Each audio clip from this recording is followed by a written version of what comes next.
atin na, ay, annulment, mahal yan para sa mga mayayaman lang yan. No? So katulad ng sinabi ni Atty. Kyle kanina, magkakaiba po ang rates namin ng lawyers. So pwede kayong humanap po ng mga lawyers na makakasundo ninyo pagdating sa presyo. Pwede rin kayong humanap po or makapagtanong sa public attorney's office. Ako, nung public attorney ako, nakapaghuwak ako ng annulment cases po. Ang babayaran nyo lang ay yung sa psychologist lang. And ang mga lawyers naman po ay maaari rin ninyo namang pakiusapan ng staggered payments. Okay, and bakit po may kamahalan ang annulment cases?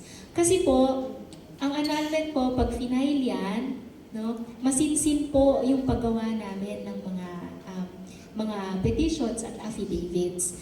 Ako sa akin, personally, isang buwan ang binibigay ko sa mga annulment cases na iyon lang ang kaharap ko. At nakaka-4, 5, 6 na beses akong petitions, no, dahil kapag po na-deny ang annulment, no, ano mangyayari? Pag na-deny po, pag hindi na-approve ang lawyer, wala na po yan. Okay, so it's your one shot kasi. No, kaya po, I hope din no, na maintindihan ninyo na on the part of the lawyers, wala po kaming karapatang maging pabaya. Wala kaming karapatan na hindi pagbutihin po yung inyong mga petitions when it comes to nullity of marriage. And also, no, isa sa mga standard procedures, ako when I evaluate yung cases for nullity of marriage, ipapadala ko po sa inyo yung inyong marriage certificate. Titingnan ko muna yung marriage certificate ninyo kung merong defect doon sa mismong marriage certificate. Kasi kung ang defect ay nahandoon, significantly mas mababa yun. Kasi hindi na tayo kukuha ng iba pang mga witness. Isang witness, kaya yun.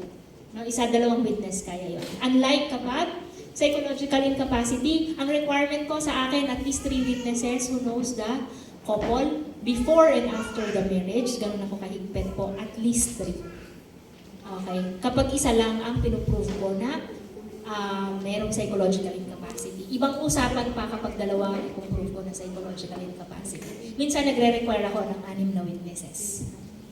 Okay? So, the first step always is no, yung desire na maging maayos yung family, and second, no, hindi siya magiging madali. Just to share to you, meron akong tinulungan na isa pong, actually member din siya. Matagal na rin siya hiwalay. She was an abused, no? She was a battered wife.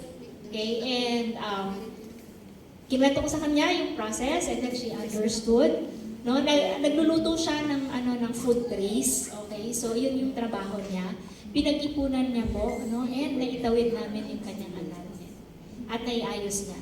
No, sabi ko nga sa kanya, isa ito sa mga pinaka-sulit na investment na maaari mong magawa sa inyong buhay. Hindi niyo naman kailangang mag-hire, no, ng mga sobrang seasoned na lawyers. Okay? So kailangan lang ay yung kasundo niyo ng presyo at yung, syempre, yung kasundo ninyo pagdating sa pagtatrabaho.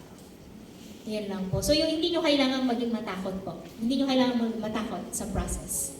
Ayan, thank you very much po, Attorney Lalaine Orbino po.